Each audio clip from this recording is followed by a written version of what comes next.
Welcome to the Chapter 9 Overview, China and the World, East Asian Connections, 500 to 1300. Main idea. Throughout the post-classical period, China was the most influential country in the world, developing significant interaction with people across Eurasia. Relevance. Many current observers see China's star rising after 200 years of decline. It's important for us today to understand this complex nation, and its actions are increasingly affecting us here in the United States. Here's a recent cover from Time magazine. There's also significant current events happening that are legacies of the events discussed in this chapter, such as relationships between China and East Asian countries. On this map here, what it shows by color is the territorial claims of each country: China, Taiwan, the Philippines, Vietnam, Malaysia, and Japan. And one interesting thing to note is that according to China, the whole outline in purple here belongs to China. So they definitely have a view of influence in East Asia, and that really starts with the events in this chapter. So even today, everyone is paying attention to China. Setting the stage. In the previous unit, you learned about the Han Dynasty, which collapsed in 220 CE, shown in purple here. This chapter will review 3 dynasties that followed, and it will touch on several topics that were brought up in previous chapters. Confucianism and Buddhism from Chapter 5. Here's a map showing the spread of Buddhism from Chapter 5. Patriarchy from Chapter 6, and the importance of trade networks like the Silk Roads from Chapter 8. So it's an opportunity for you as you read to look for continuities about China's role in shaping the world of the post-classical era. So the first section is called The Reemergence of a Unified China. When the Sui dynasty reunified China, it set in motion centuries of economic and environmental innovation that helped solidify the political authority of dynastic rule. A golden age of Chinese achievement. This chapter covers many spice categories, all of them related to the Tang and Song dynasties' achievements. On the map here, the Song dynasty is in green on the top and the Tang dynasty in orange on the bottom. Here's some things to look for. Political structures based on Confucian philosophies, which lasted for 1,000 years. Environmental management to facilitate running the state, such as canals and waterways. On this main map in blue right here is the Grand Canal, and you'll be reading about its impact on the economy. And also for environmental technology, such as ironworking. The Song dynasty had huge economic growth. Population doubled, became more urbanized, and there was an emphasis on the market rather than local production.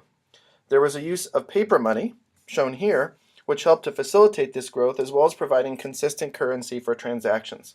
This economic growth is the reason for China's huge influence during this time period. This is the society that attracted Marco Polo in the 13th century and the beginning of the European passion to reach trade routes of the East, which would lead to the voyages of Columbus. More on that in a future chapter. The next heading in the section reviews the roles of women. The development of Chinese imperial society was firmly focused on Confucianism and patriarchy. And the most striking example of this is the tradition of foot binding. In this picture, the girls on the outside of the picture have had their feet bound, and the boy in the middle has not.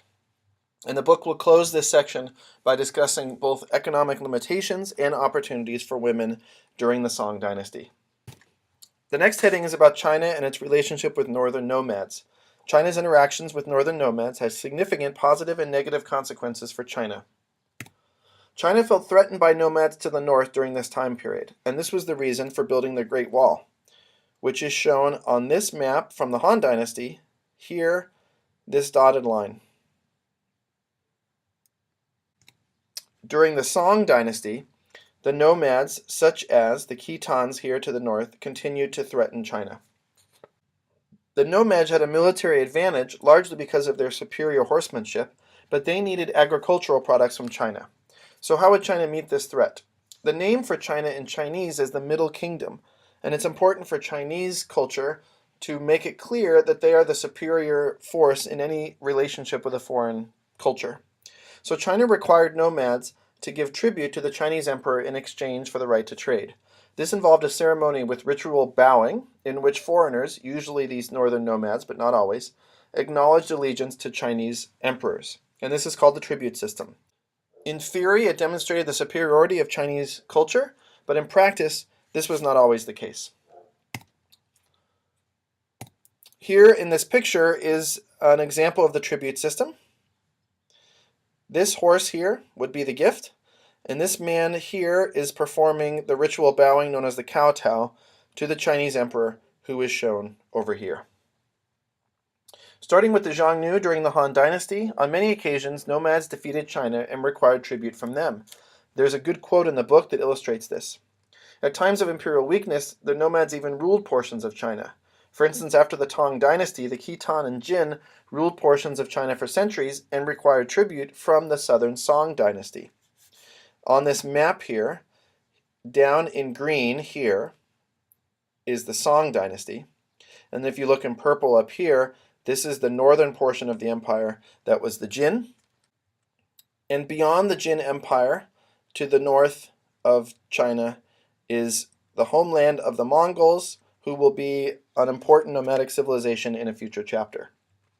So, like many things in world history, the reality of the tribute system was more complex than the theory.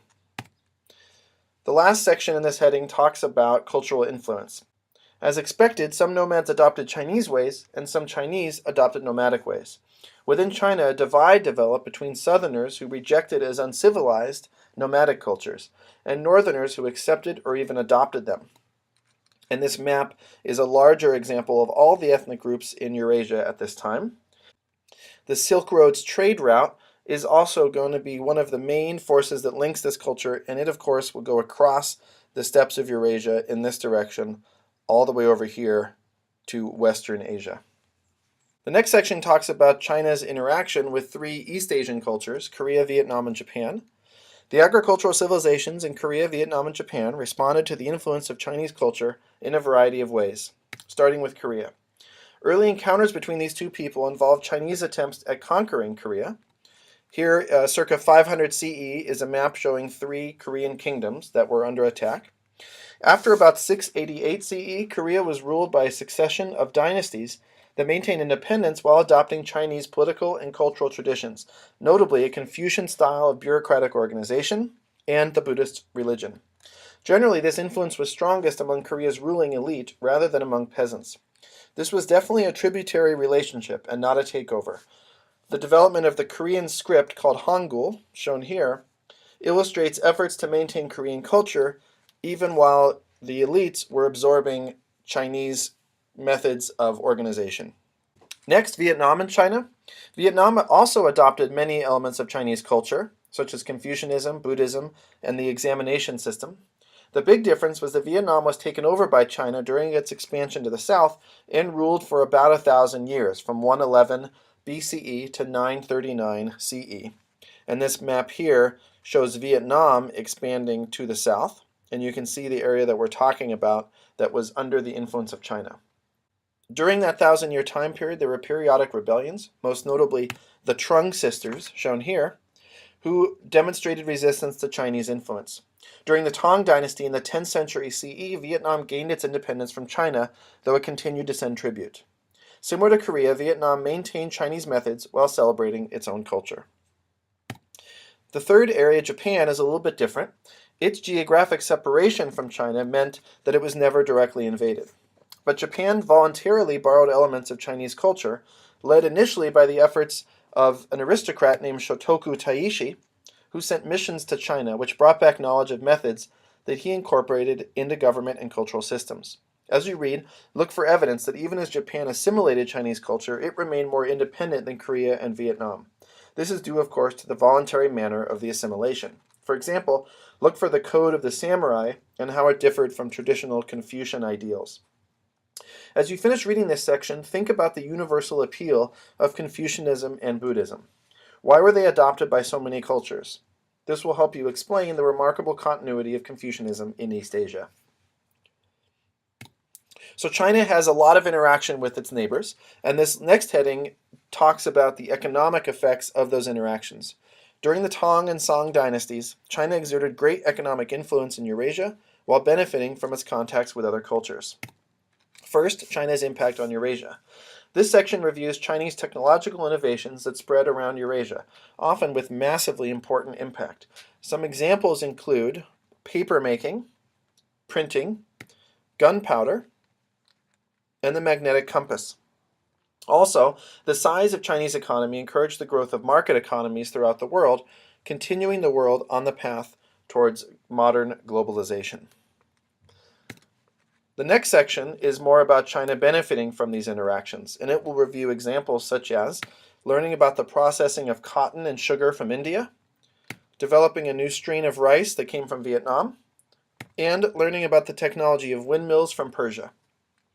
Also, trade over land, mainly the Silk Roads, and across the Indian Ocean was what brought the cultures together. This is a reminder that for much of history, it's been economics that have driven the cultural interactions that lead to leaps of innovation. So in the book, for instance, it will talk about the changes in gunpowder technology as it moved into Europe. The last section talks about China and Buddhism. Trade networks brought Buddhism to China, where at times it was accepted and at others rejected. Remember back to Chapter 5 that Buddhism and Confucianism are very different philosophies. So how did Buddhism become the major religion of China?